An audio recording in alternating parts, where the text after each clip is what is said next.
Okay. So, dumako naman tayo sa mga natural remedies or solution sa mga may acid or hyperacidity or GERD.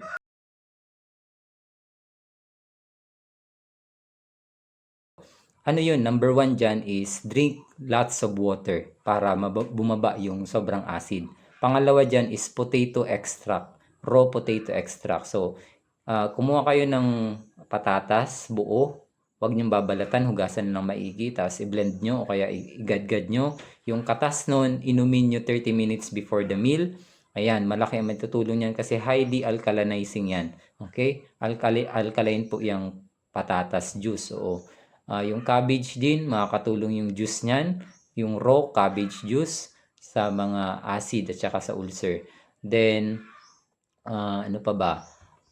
Pwede rin natin inuman ng mga papaya, green papaya. Oo, makakatulong din yan para sa pagdagdag ng inyong enzyme. O kaya naman yung pinya, kalamansi, pwede po yan, may mga enzyme yan.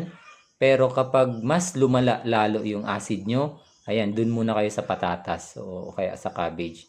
Pero again, ang best and effective na paraan para tuluyan talaga mawala, tuluyang gumaling ang inyong acidity ay kailangan talaga yung mga root causes, yung mga binanggit ko kaninang 13 different root causes ng pagkaka-GERD, ng acid, dapat tanggalin nyo yun. Oo. Kasi pag hindi yan natanggal, kahit ano man yung gamitin natin mga remedies or mga gamot, natural remedies man yan, o kaya kung ano man, eh pabalik-balik lang yan. Hindi talaga totally gagaling yan. Yung mga mapait, yan, magandang inumin yan at saka mga mapait. Bakit? Siya yung nagbibigay, nagtutulong na mag-secrete ng mas maraming enzyme yung katawan natin. Tapos yung mga madulas. By the way, palatandaan na alkaline is mapait at madulas.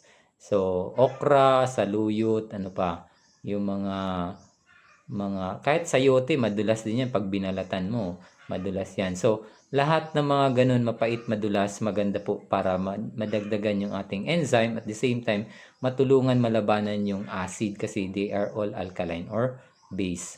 So, I hope nakatulong din ito. Sana ay kung may mga nag-exist pa na ibang problem, pwede po kayong kumontak sa akin. PM nyo lang ako para matulungan natin na gumaling kayo sa natural na paraan. Mas maganda yung wala na tayong iinumin na kung ano-ano mga maintenance o kaya mga iniinom na gamot. Mas maganda yung natural lang. O basta aayusin natin yung ating lifestyle, yung mga pagkain natin. Yung mga wrong habits, wag nating gagawin yun. Halimbawa, yung palagi tayong late na kumain, gutom na, di ba? Hindi maganda 'yon. O kaya irregular o ngayon alas 7, kinabukasan alas 9 naman yung breakfast. Paiba-iba, hindi rin maganda. And isa pa, wag tayong matutulog ng irregular din. Dapat yung dalawang susi kung bakit kung paano tayo maging healthy is dapat regular yung kain, regular yung tulog. Kasi kapag nasira yung tulog mo, pati yung oras ng kain mo masisira. Okay? So, isa rin yan sa magpapa-acid sa atin. So, I hope nakatulong ito. And kung may mga nakalimutan ako siguro, pag nag-chat kayo o kaya mag-PM, ayan, masasagot natin yan. So, thank you.